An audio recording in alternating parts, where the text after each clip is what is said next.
I made a promise to myself after breast cancer. I had gone through 5 different surgeries, and it was kind of like, if you don't do it now, look what you just went through. Like, you just got a second lease on life. If you're not going to take all the chances now, kind of what's the point? And so I started the year of 2022, and I just made a commitment to myself that I would follow all those internal nudges. And I'm grateful that I do have such a strong intuition, and I've always known it, but I've also known when I haven't followed it, right? You kind of you have this awareness. So it really deepened this connection with myself as well as this awareness piece. And I literally was running on the treadmill one day, and it was like, you need to do a TED Talk. That was my download, as in like the thought that popped into my head for people that are new to that term. And I literally remember saying out loud and looking up, like, while I'm running, like, what? You want me to do a TED Talk? I'm not doing a TED Talk. Welcome to the Wake Up with Gratitude podcast, where we share new and different ways to practice gratitude that you might not have thought of before. Our guests come from many different and diverse backgrounds, and the one thing they all have in common is a passion for gratitude. I'm Julie Boyer, a gratitude and gut health expert, and I love showing you different ways to practice gratitude that you might not have thought of before.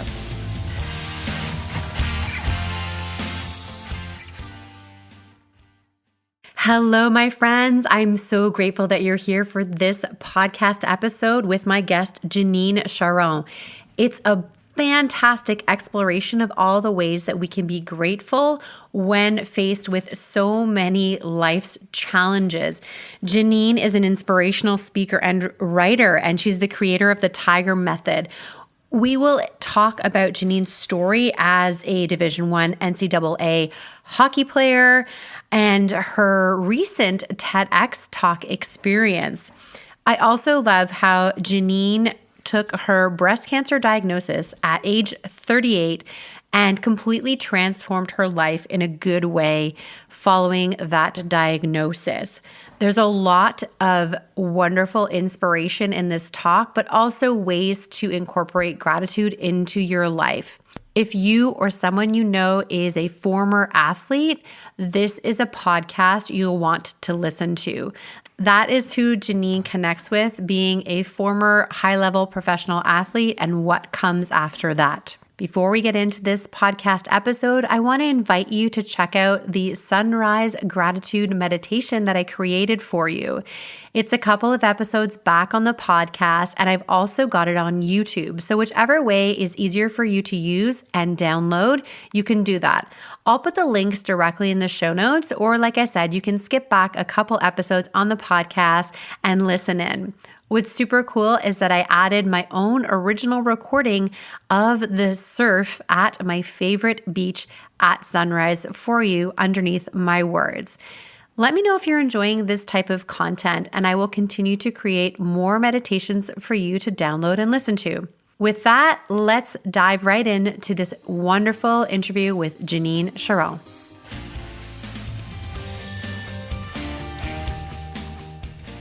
Hello, friends. Welcome to the Wake Up with Gratitude podcast. I'm your host, Julie Boyer, and today I'm welcoming Janine Charron to the podcast. Hello, my friend. Hi, how are you? Oh, I'm so excited. So this is super fun. I don't normally do this, but Janine and I literally just met 20 minutes ago. I usually do, the introduction call earlier, but when I saw Janine and met her through this group that we're both a part of, this authorpreneur group, I noticed right away this beautiful energy she had around gratitude. And I said, I want to invite you to be on the podcast. And Janine, without really knowing anything about the podcast, also said yes. So that's amazing. For those who haven't met Janine yet, she is an inspirational speaker and writer. She's the creator of the T.I.G.E.R method, which stands for Together in Grace, Everything Rises. She was a Division I NCAA hockey player at the University of New Hampshire, and then also played in the National Women's Hockey League. She will share her incredible journey from going from the top of her game to life throwing her an incredible amount of challenges and difficulties back to back to back. And I'll let her share that story. But most recently, what really excited me about connecting with Janine is that she just recently was asked to speak at a TEDx at Queen's University in Kingston, Ontario. And her topic is Life After Sports Just Keeps Showing Up. So I feel like you're going to share lots of great bits and parts of your story with us today. So Janine, just, introduce yourselves to our listeners.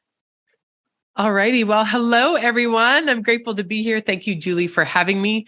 Do you want me to tell a little bit of my background? So basically, and I remember actually a part of my story is I remember growing up, right? We're given a million pieces of advice and we never really know what's going to stick. And one day I remember making the bed with my mom and we were doing some laundry and she said, "Don't be afraid to take risks, Janine. I never took enough risks." And little did she know that piece of advice was going to stick with me forever. I mean, in the years that followed, I received a full athletic scholarship to the University of New Hampshire, was assistant captain of their NCAA ice hockey team, made the dean's list, and graduated with a Bachelor of Science degree in business marketing. And then from there, went on to backpack around Europe, run 2 half marathons, a full marathon, a sprint triathlon. And then I lost 30 pounds in 8 weeks to compete in a bodybuilding figure competition where I took first place. And you would think everything was going well and I had things figured out and life was just about to fall into place for me. But just like the direction of a hockey game can change in an instant, so did my life. And the next decade was divorce, bankruptcy, and breast cancer. So you can imagine what kind of headspace that would be, right, for that decade. Yeah, like I said, there's a lot of bits of your story, and it moves fast like a hockey game for sure. I do have a quick question for you because, we're both of a generation where women's hockey definitely wasn't celebrated, wasn't very common, and it was really hard for women to get opportunities to play hockey at the level that you did. So, how did that sort of come about for you to even have the opportunity to get to that high level in hockey? I would have to thank my dad for that one. I was a ringette player, actually. I didn't switch over to hockey till probably 14 or 15. And I was actually put in a camp with boys that I think were like 8 or 9 years old. I remember sitting in the locker room with all the trainers because I was mortified that my dad put me with this group, but I wasn't of any skill level to be playing with the kids my age at that time. I remember going to that hockey camp and that day coming back home and was like, I never want to play ringette again. I want to play hockey. And then he sent out film to a bunch of different universities and I was getting offers and letters to go on some recruiting trips, talking to Princeton, Harvard, Yale. I went on a recruiting trip to St. Lawrence University and then New Hampshire. I went on a recruiting trip and I remember coming back on that flight and was like, that's where I'm going to university. I just had such a great time. And I had one of the older players was from Ottawa. Her name was Michelle Thornton. She really inspired me watching her hockey and soccer career. So I was very lucky to have my 4 years and my experience there. And what a great experience it was. Yeah. And I just want to note too that, it's because of players like you that more Canadian women have opportunities to play hockey. And I feel like there's this theme in your life of like trying things, like you said, taking risks, going for it, training for the marathon, then the sprint triathlon and the body competition and all these things. Incredibly, how so much of this was based around your physical body and your physical abilities. So do you remember what happened, how you felt when you got that first diagnosis of breast cancer? Because as I recall, you were only 38 years old. Yeah, absolutely. What's funny? I wasn't really phased. I should say I wasn't phased. I was probably more in shock, but I really went to this game on attitude when it happened in the moment. I've already gone through some tough times with divorce and bankruptcy and both events that I don't wish upon anyone, that challenge you mentally, emotionally, right? Spiritually. And then the diagnosis with breast cancer, it's funny. I remember walking to the mailbox and I actually looked up and thanked my grandpa, he's kind of like my guardian angel. He's the one that called me T.I.G.E.R. And I thanked him for breast cancer because I felt like it was going to be I knew I was going to beat it. I had no information at this time, but I just had this resounding feeling, you're going to get through this, but it's going to be the inciting moment in your life that's going to crack you wide open to start really sharing your message with the world. And it did, because it was the first sports that carried me through life. And it couldn't use the same method of healing when it came to breast cancer. And that's when meditation and walking became my alliances. And then that deeper connection within really broke open this whole new world of what I'm doing now with, I'd always been doing some public speaking, but I mean, even landing a TED stage, that was not on my radar at all. I literally started 2022. I made a promise to myself after breast cancer. I had gone through 5 different surgeries, and it was kind of like, if you don't do it now, look what you just went through. Like, you just got a second lease on life. If you're not going to take all the chances now, kind of what's the point? And so I started the year of 2022, and I just made a commitment to myself that I would follow all those internal nudges. And I'm grateful that I do have such a strong intuition, and I've always known it, but I've also known when I haven't followed it, right? You kind of you have this awareness. So it really deepened this connection with myself, as well as this awareness piece. And I literally was running on the treadmill one day, and it was like, you need to do a TED Talk. That was my download, as in like the thought that popped into my head for people that are new to that term. And I literally remember saying out loud and looking up, like, while I'm running, like, what, you want me to do a TED Talk? I'm not doing a TED Talk. But I made a promise that I wrote it in my journal. I will follow whatever internal nudges come my way. And it led me to the Big Talk Academy in New York City, where I got certified as a speaker.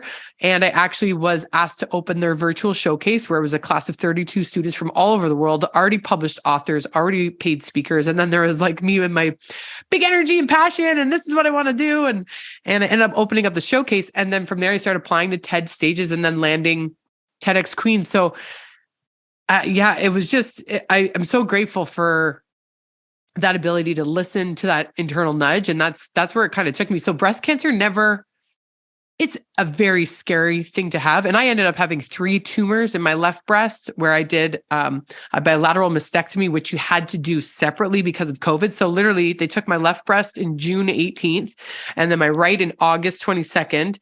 And then March of 2021, we did some reconstruction. And then in the summer of 2022, I had another reconstruction. And then I also did what's called a salpingo oophorectomy and a hysterectomy, because they had concern of ovarian cancer, because I'm a BRCA2 genetic mutation. So with 3 kids in the house, not wanting to chance another diagnosis, I just said, remove it. But the hot flashes are not fun at all. Not laughing, but I know. It's funny. I'll tell you my story in a second. And I want you to finish yours, but you have this incredible ability that I think is really special to take what would take down most people. And this intuition, this following your heart, this listening to the messages, like you said, from your grandfather, it is an incredible gift that I just needed a moment to breathe after your story, because it's a lot. And sure. I see you today, and I feel your energy of this genuine gratitude for life and for all this stuff. And one of the things I teach often through my gratitude work is like, it's easy to be grateful when things are going well. It's how are we grateful when things are not going our way? And I just want to, why I laughed when you said about the hot flashes, because I had a full hysterectomy, everything in the summer of 2021 as well. So we can talk about that situation. I know, as you're saying it, I'm getting hot right now. Right? It's like just talking about it. We got to lose some layers. Thankfully, we're not sharing the video, so it's all good.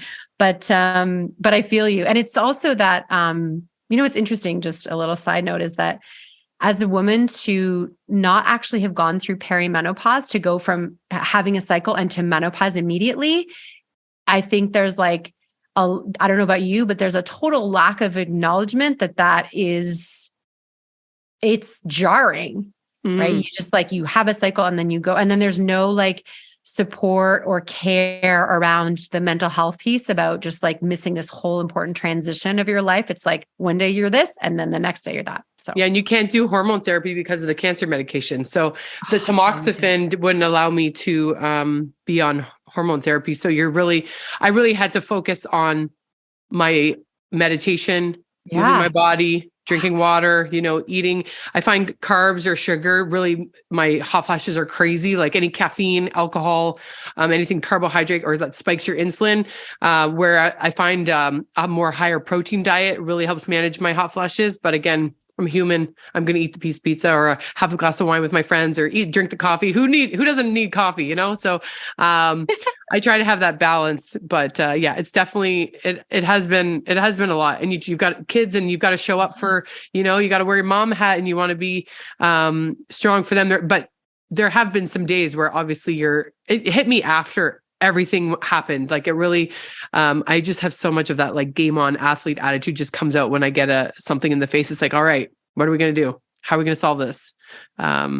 So yeah, it's been quite the journey. Grateful for it all though, because I wouldn't have the learnings and lessons that I do and the opportunities that I've had without it all. And every relationship that didn't work or every conversation or crucial conversation that, I'm just grateful that I always had the know what's the word I'm looking for? The know-with-all? No. Wherewithal to, that I need to have this conversation to set me free, or I need to go where there's resistance because that's going to make me a better person and make me grow.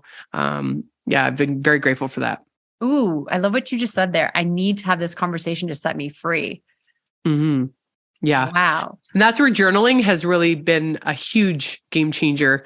Anyone listening to this, writing is your deepest form of thought. So if you're feeling stuck, a lot of times we do all the busy work, right? And then we've got 70,000 thoughts a day that go through our head. So if we're not channeling those thoughts somewhere, and journaling is one of the deepest forms to do that, it really deepens your connection to yourself. And that affects how you show up in the world for yourself and for your family, your friends, your community, your work, your career, everything. So it really cracked my T.I.G.E.R method wide open in a whole other way that I even knew possible for myself and for what it is that I want to bring to the world. Yeah, I wanted to ask you. So you mentioned briefly that T.I.G.E.R was the nickname that your grandfather called you, and you've got this acronym with the T.I.G.E.R method. So can you explain to us what that is? Yeah. So the T.I.G.E.R method is an athlete's guide to self-mastery, transitioning to life after sports. And the focus is on developing self-leadership and being gracefully human. Now, it started in 2010. I was driving. I used to live in Austin, Texas, and I got a call from my dad. It was around 7 a.m. I was coming home from the gym and my grandfather had passed. And I actually sat in a coffee shop, and that's where the T.I.G.E.R method revealed itself to me. It was like the gift that my grandpa left me. And I really put it into action in Texas. And I started talking I talked to San Antonio, one of the universities. I worked with the Longhorns, one of their baseball teams. And then I was speaking at businesses, and it really took on a life of its own. I was working for Lululemon at the time, and it just took off, and I was doing all the school coaching. And then I went through a divorce. So it kind of went on, then it would go on the back burner a bit, but I opened up Out STUDiO Barre in Ottawa. So it's kind of neat though. It's always shown its side in everything that I've done. Like we called Inside Out because I do believe transformation is an inside job, and it's not about, you can be physically fit, but if we don't have that other side, right? So it's kind of come and gone throughout the years, but after breast cancer was when I was like, okay, we're doing this. This is like a second rebirth of the T.I.G.E.R method. And just the transition piece for athletes is really tough because your identity is so wrapped in your athletic accomplishments. And after breast cancer, I couldn't muscle my way through this one. And that's when I really had to do that work even more so than I ever have before, because I was able to almost mask getting through things by the external validation I received from my athletic accomplishments. And I really realized it was such a blessing, and I'm grateful for all that I've done, but it kind of masks the healing part of a lot of what I went through because I was just strong enough to go on for that next goal. But there comes a time where you don't have the energy or the athletic ability anymore to do that. And so the gift was meditation, walking and journaling and deepening that connection to myself, which has just made this program so much better. And actually bit my ability to bring it to the world in a meaningful, impactful way that's easy to digest and understand and people apply into their lives. So yeah, I'm excited about where it is right now, for sure.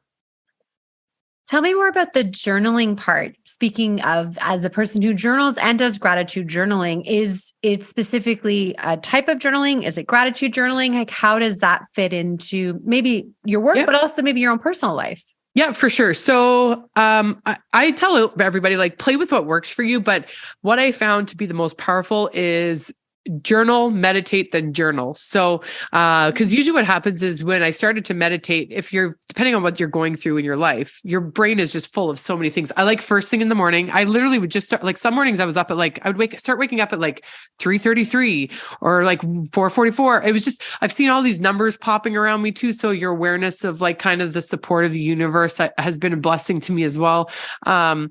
And at first I started just meditating and then writing, but then I had heard on a Gabby Bernstein training how she talks about raging on the page, and she's like, rage on the page first and then do your meditation. And I was like, so I tried it and I really enjoy that because it kind of gets out all the gunk first.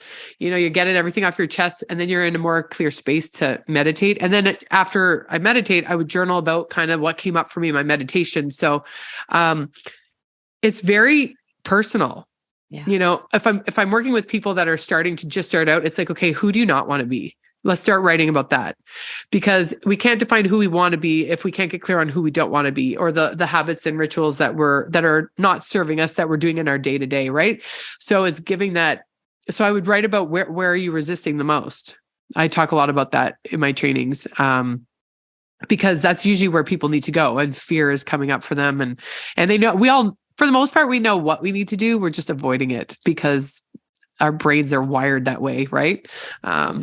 So I like writing about resistance, but also whatever's coming up for you. Maybe you just want to bitch about your husband that day or your boyfriend or, and it's something that you just need to get out. Cause I remember when I was going through my divorce, a friend had shared some information with me, and she had gone to, I don't know if it was a psychologist or whatnot, but he had told her, think of your life. If you're looking at a garage, this is your brain. You're going to clean up the garage. Well, we got to pull everything out of the garage, right?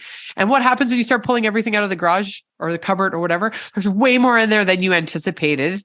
But then you get to pick and choose what stays and what goes, right? So the journaling for people is the same thing. You're going to get it. Like I have journals. I covered journals front to back this last few years. And I've always kind of been a writer, starting and stopping, but I really started to nurture and cultivate that art form of writing daily. And it's amazing how much more clear you get on your messaging, you're delivering what you need to be doing. It kind of doesn't allow you to go backwards. Once you get it on the page and you've been writing and writing, it's like you have so much more awareness. But for anyone, just write 5 minutes if that's all you do, and just whatever comes up for you. Just write. You just got to start getting out. But what happens is when people start this practice, they end up writing way longer than 5 more minutes. Yeah. Yeah, absolutely. And I do a practice called Morning Pages from Julia Cameron, The Artist's Way. I started this summer because I did the program, a self-study 12-week program, and I started doing morning pages. I also write other times, gratitude journal. And, sometimes if I don't know what to write, I will just start writing, I am grateful for. And that helps me. Like sometimes I just don't know what to say. So I'll just write, I am grateful for. I just like look around the room where I am and just start writing about things that I'm grateful for, that I have a bed that I slept in and it's warm and I have blankets and my house is heated and my cat is, being a jerk beside me, but I still love him. Right. So all these things. And I find that sometimes that if people are stuck with journaling, sometimes bringing in the gratitude part of the journaling can just help them go to the next level or be unblocked or just open a door. And sometimes it shifts their focus. Sorry to cut you off. No, I was saying right. It shifts your focus, right? When you focus on gratitude. Yeah. And speaking of shifting your focus and focusing on gratitude, as I mentioned, one of the things that I really like to teach people is how gratitude gets you through the most difficult times. And you recently had another, challenge dropped in front of you. You mentioned just before we started that you had recently lost your full-time job. So, but yet here you are. And I just love how you told me that story and then told me about the gratitude. So if you could just kind of share that with the audience, because it really struck me how you. Yeah. Well, I thought about, the gratitude came from the gift of time. Like it was right before Christmas. I've got 3 children. And my TEDx was February 6th. So I hadn't even written my TEDx talk yet. I had started, I had my ideas, but so I was like, you know what? I felt like there was a higher power at play here. And it was like, now, because to land a TEDx stage, people don't realize on the TEDx website, they have 37.5 million followers. So if you have an idea we're spreading and you're able, and this is where my athletic brain comes in. Like, I know the work that you need to put into fitness, writing and speaking. It's the same type of thing. It's really like, it's almost more so because you're so emotionally drained and you want to be, you owe the audience your best, right? So I was just grateful to have the time to sit down to write while the kids were at school and really enjoy the holidays with my family, not being stressed about trying to do a 40-hour-a-week job. And then, yeah. So, and you know, what's really funny. I had a job offer in January before TEDx and it just fell through last week. They said they thought I was overqualified. So I really think I'm like, okay, the universe is trying to tell me, Janine, you're like, you don't need the job anymore. Just burn the boats and take the island. And I actually was thinking about this morning because I do have a mastermind that I've put together, a 12-week for athletes. And it's kind of, we're just so conditioned as a society to have that security blanket. And I know all this, but it's like, I have 3 kids, a mortgage and everything. And we've got all these things that we need to pay, right? And the kids, I want to make sure they have sports. And my daughter does horseback riding. We were talking about that. And, you know, the kids are in hockey and then spring stuff is coming up and it's a lot, man. And mortgages have just gone up. But I always know there's a bigger reason and there's a bigger hand at play. And for that, I'm grateful. It doesn't help the daily stress. So that's where the journaling can help in the meantime. But, yeah, it's not, it wasn't a pleasant experience, but I just always look for the positive because, I mean, and what else are you going to do? Well, what else are you, and I think what's important about what I hear in your message is it's that you didn't ignore the bad thing. It wasn't that it wasn't hard for you. It's that you're able to take your perspective and look for things to be grateful for. Okay, I lost my job, but it's the holidays. I get to be with my kids. I get to be there for my family. And, you know, what's really interesting is that, you know, you're a mom of 3 kids that are active and in sports and you had a full-time job. But now I imagine it's not like you have all this actually free time because being a parent of 3 kids that have activities in sports and all these things like that in itself is already, it's a full-time job. So I'm excited. And I see this, I feel the energy of your path feels really like aligned and good in the way that you're going to serve athletes. You know, bringing back to something you said is like when you're an athlete and your whole career is around whether you can play or not. And that career may only last a short time. Many careers, of course, as you know, end in injury, or they still have an expiry date. So then what do you do? Right. And so you see it all the time with professional athletes that retire and then go back. I mean, it's a whole identity issue. So it's, or sometimes unforeseen circumstances happen that force them to hang up the jersey. It really is. It's a very tough headspace for a lot of athletes. I saw it with my ex-husband, who was a football player as well. Like that transition it's not easy. I've seen it for a lot of people. So, yeah, I mean, I'm grateful for the experiences, all of it, but it's definitely a transition for sure. Yeah. And it's great that you're a leader in that space and that you're bringing that forward. And I'm excited. I'm excited for what's coming. I know you're working on your book right now. You said you've got a mastermind. So where is the best place for people that want to learn more about you and find out all these things that you've got going on? Yeah, for sure. Well, my website's out, JanineCharron.com. So just my first last name.com. A lot of information is there, but you can follow me on Facebook or Instagram. Instagram is Tiger Method Janine. And then Facebook is under Janine Charron. You can't miss me. There's a tiger beside my picture in my cover photo. So, but yeah, JanineCharron.com is probably the easiest for people to remember. Awesome. We'll make sure all the relevant links are in the show notes. Now, as we're wrapping things up, I would love it if you would share, you know, one of your gratitude practices or one of the ways that gratitude shows up in your life with our listeners. It's a daily practice. It's every day. And some days it's a lot harder than others, just because you're human. So that's why I always say, you know, give yourself grace. If you are navigating a storm, and you're in that season, that's where I recommend the season of silence, right? Then that's where the gift of journaling and meditation, where I really, after breast cancer, I deepen that self. So a lot of times I find it's easy to be grateful when things are going well, but when things are not going your way, really resort to the journaling and meditation, and you will receive so many gifts there. I promise you.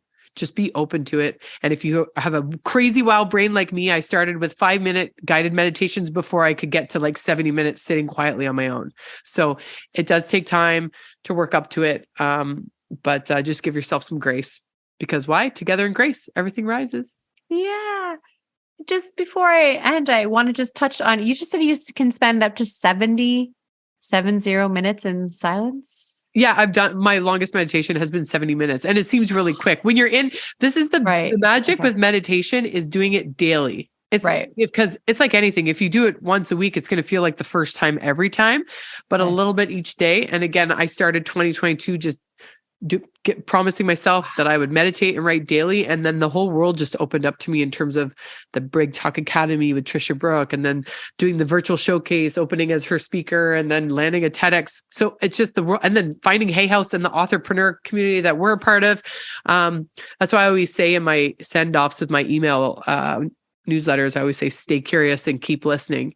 Because if you're curious, you've got that right mindset. And if you're constantly listening to those internal nudges, magic will show up for you in your life. And you do know you have everything that you need. You just need to keep showing up. Well, I'll tell you this, I'll be signing up for your newsletter because I adore your energy, and I'm here for your journey. I'm following along. I'm invested in how you're doing and what you're doing. And what I love so much too is this community that we're in. Even though there's one winner, maybe two, but it doesn't matter. The support and the encouragement is really, really, really incredible. And that says something about the kind of people that we're attracted to work in this community. And so thank you. Thank you for saying yes. Thank you for sharing your story, your beautiful words with our audience today. I am just so grateful for you, Janine, and just want to say thanks. Thank you for having me. Thanks for sticking around till the end of the podcast. I appreciate you. If you're not already following us on your favorite app, make sure you click on the check or follow podcast so you'll be alerted every time there's a new podcast episode. If you enjoyed the episode and want to help us grow, here's some easy things that you can do. You can leave a review on your favorite app. You can share this podcast with a friend and send it directly. And you can also share through social media. Feel free to tag me on any posts in your stories and I'll repost. Thank you to Paul Tedeschini for doing the post-production audio for the podcast.